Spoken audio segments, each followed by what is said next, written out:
Mr. Danforth, welcome to the 87th annual mid-class sonnet recitation.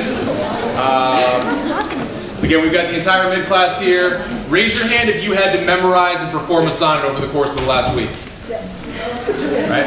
All of you, okay? So each and every one of you knows how nerve-wracking and difficult this is. And you only had to do it in front of 12 other people, okay? So now your classmates are up here in front of their entire class, okay? So what I want to make sure that we do as a group is we want to support them, we want to be positive, and certainly when your individual classmates are up from your English class, make sure that you are incredibly, incredibly supportive of them. So when people are going, make sure that we're paying attention, make sure that we are respectful, and then regardless of whether they are 100% perfect and amazing or they goof up a couple times, we want to remain supportive and we want to cheer them on because again, you guys know how tough this is, okay?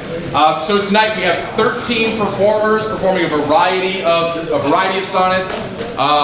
And the way that it's going to work is as I will introduce them, they will come up, they will perform it, we'll give them a round of applause, and then after everybody has performed, our judges will step aside and they will determine a first place, second place, and third place. So, before we get started, let me introduce our judges. First, we have our two faculty judges, Mr. Koshi and Miss Leal. Give it up for them.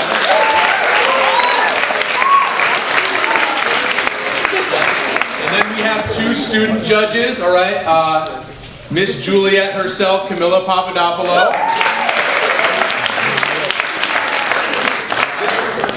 And last year's mid-class sonnet winner, Emma Vermillion.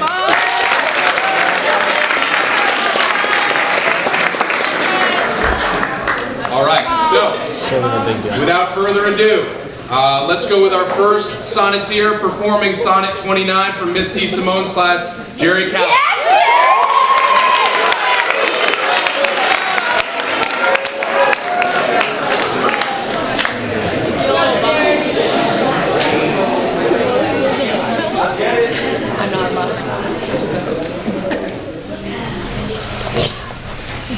When in disgrace with fortune and men's eyes, I all alone viewing my outcast state, and troubled up heaven with bootless cries, and look upon myself, and curse my fate, wishing me like to one more rich in hope, featured like him with friends possessed, desiring this man's art and that man's scope, with what I most enjoy contented the least, yet in these thoughts, myself almost despising. Haply I think on thee, and then my state, like the lark at break of day arising from sullen earth, sings hymns at heaven's gate. For thy sweet love remembered such wealth brings, that then I scorn to change my state with kings.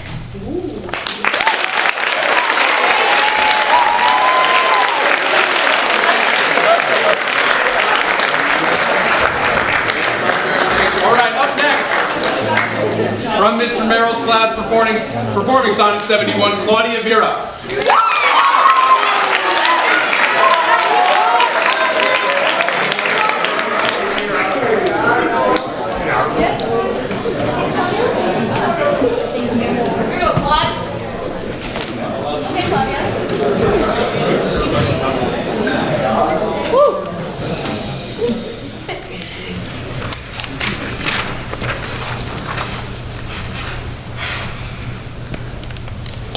No longer mourn for me when I am dead. Then you shall hear the surly sullen bell give warning to the world that I am fled from this vile world with vilest worms to dwell. Nay, if you read this line, remember not the hand that writ it. For I love you so that I in your sweet thoughts would be forgot. If thinking on me then should make you woe. Oh, if I say you look upon this verse when I perhaps compounded am of clay, do not so much as my poor name rehearse. Let your love even with my life decay. lest the wise world should look into your moan and mock you with me after I am gone.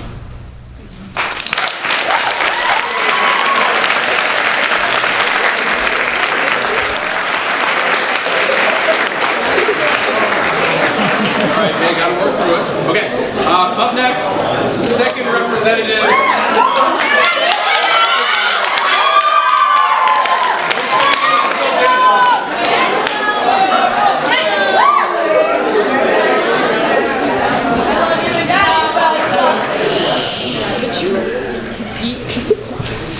When my love swears that she is made of truth, I do believe her. Oh, I know she lies, that she might think me some untutored youth, unlearned in the world's false subtleties, thus vainly thinking that she thinks me young, although she knows my days are past the best. Simply, I credit her false-speaking tongue. On both sides, thus, is simple truth suppressed. But wherefore says she not she is unjust? And wherefore say not I that I am old? Oh, love's best habit is in seeming trust, and age in love loves not to have years told.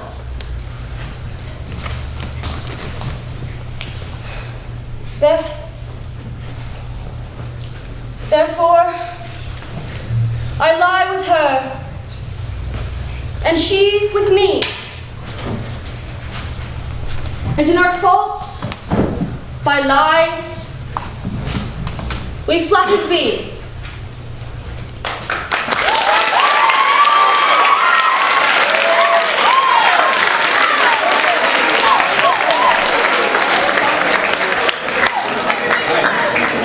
All right, so up next, representing Mr. Palmer's class, performing Sonnet 17 is Clyde.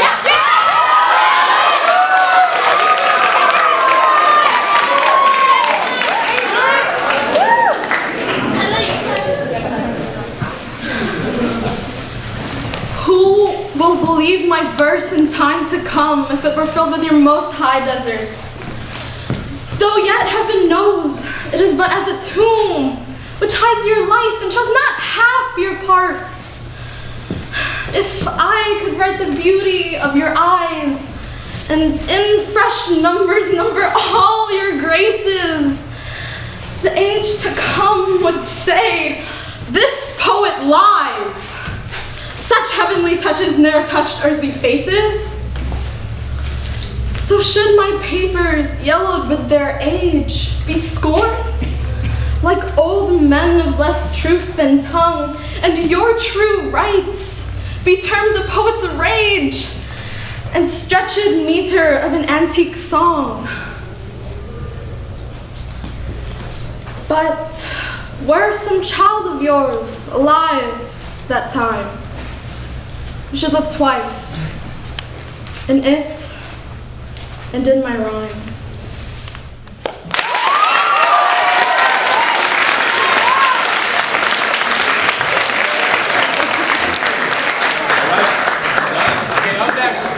Representing Ms. Sarnioki's class, performing Sonnet 18 is Julia Laico.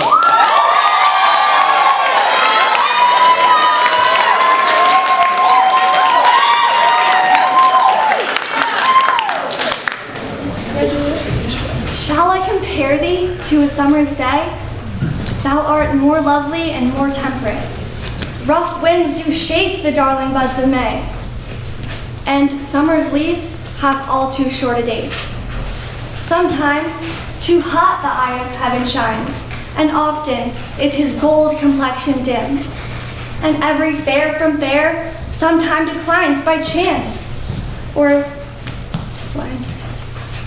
Nature's changing course, untrimmed.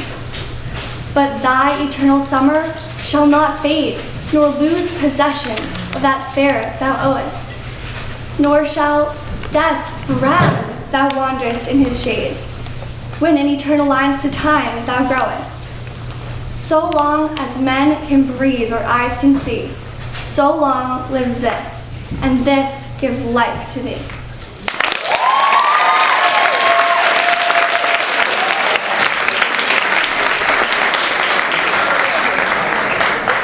Right, up next, representing Mr. Shotwell's class, performing Sonnet 130 is Sarnai Reiner.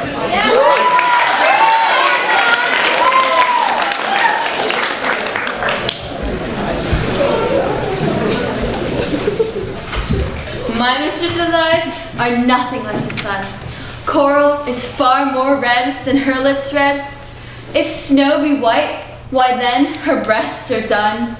If hairs be wires, black wires grow on her head. I have seen roses damasked red and white, but no such roses see I in her cheeks. And in some perfumes is there more delight than in the breath that from my mistress reeks. I love to hear her speak, yet well I know that music hath a far more pleasing sound. I grant, I never saw a goddess go. My mistress, when she walks, treads on the ground. And yet, by heaven, I think my love is rare, as any she belied with false compare.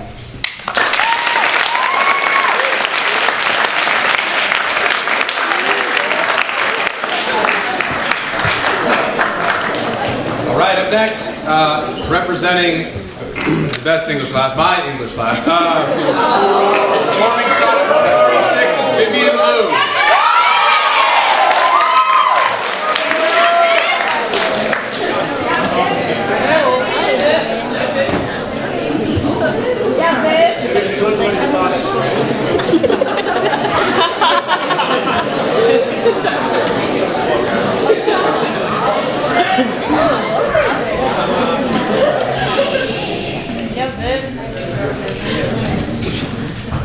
Sorry if you can't hear the music.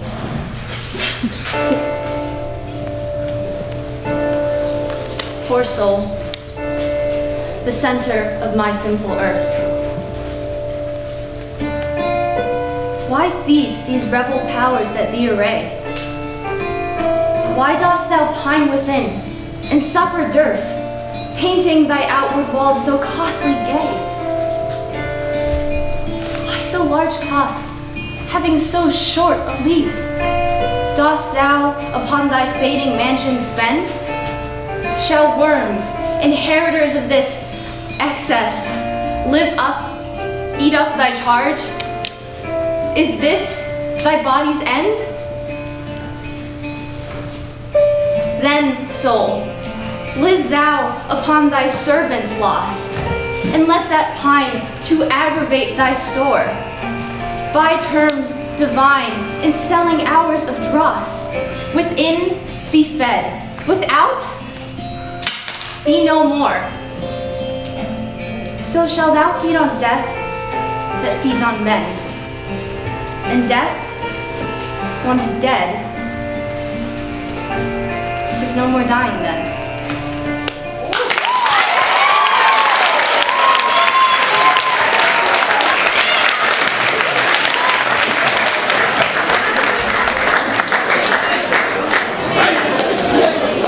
More left. All right, up next, representing Mr. Guthrie's class, performing Sonnet number 30 is Mary Alice Ewing.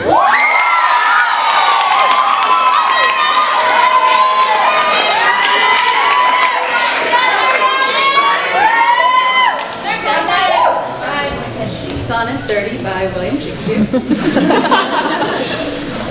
When to the sessions of sweet silent thought I summon up remembrance of things past, I sigh the lack of many a thing I sought, and with old woes new wail my dear time's waste. Then can I drown an eye, unused to flow, where precious friends hid in death's dateless night, and weep afresh love's long since cancelled woe, and moan the expense of many a vanished sight. Then can I grieve at grievances foregone, and heavily from woe to woe tell o'er the sad account of fore bemoan and moan, which I knew pay as if not paid before. But if the while I think on thee, Dear friend, all losses are restored and sorrows end.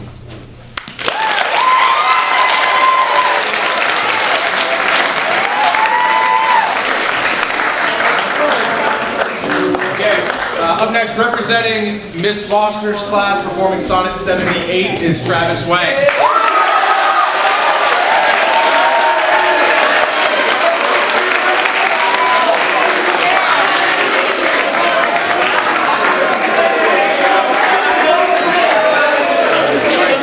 Travis will be performing 138. 138.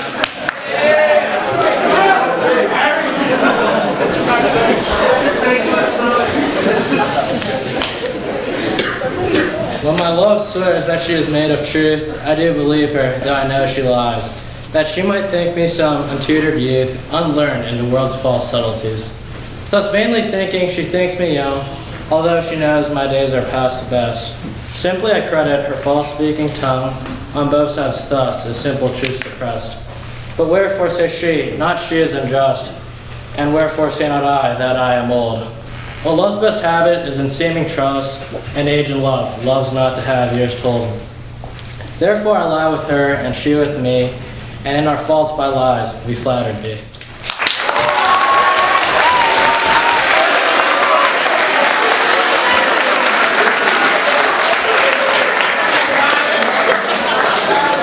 All right, Mr. Guthrie's second class, performing Sonnet 142, is Katie Daly.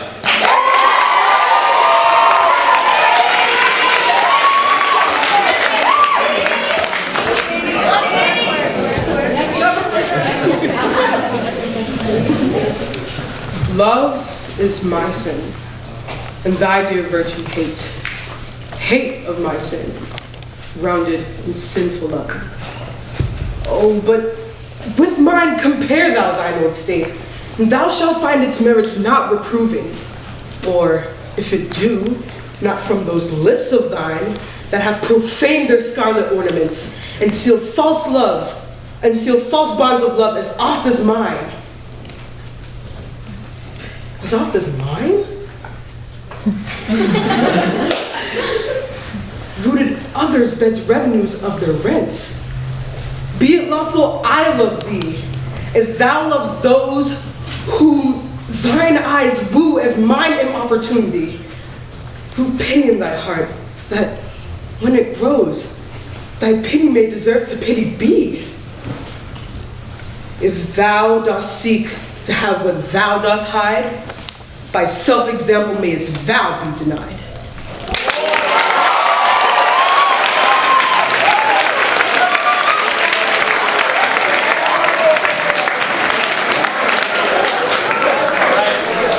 And in our final performance of the night, for Miss Valdez's class, performing 128, Matt Caruso.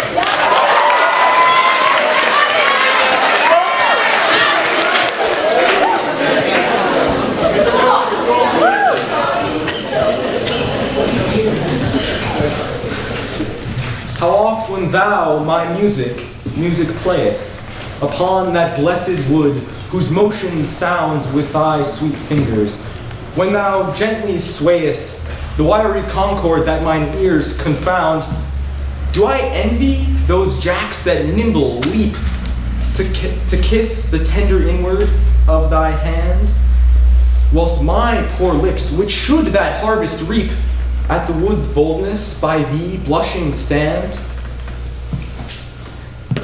To be so tickled, they would change their state and situation with those dancing chips, o'er whom your fingers walk with gentle gait, making dead wood more blessed than living lips. Since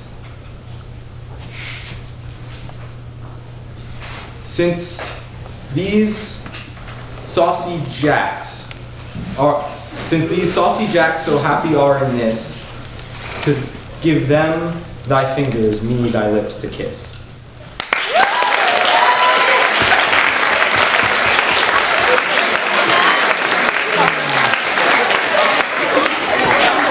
All right, so the judges are going to go into their chamber of secrets for a few minutes. They're going to deliberate, so hang tight. Talk amongst yourselves, and then they'll come back and we'll be giving out first, second, and third place. Okay. We just want to say you guys did a great job. Unfortunately, I obviously had a bias to my Romeo. But in the end, we picked 3 who were very accurate also. So our main components were accuracy, the way that you sort of expressed the sonnet and showed your interpretation of it, and that's really important. And so, 3rd place, can I get a drum roll?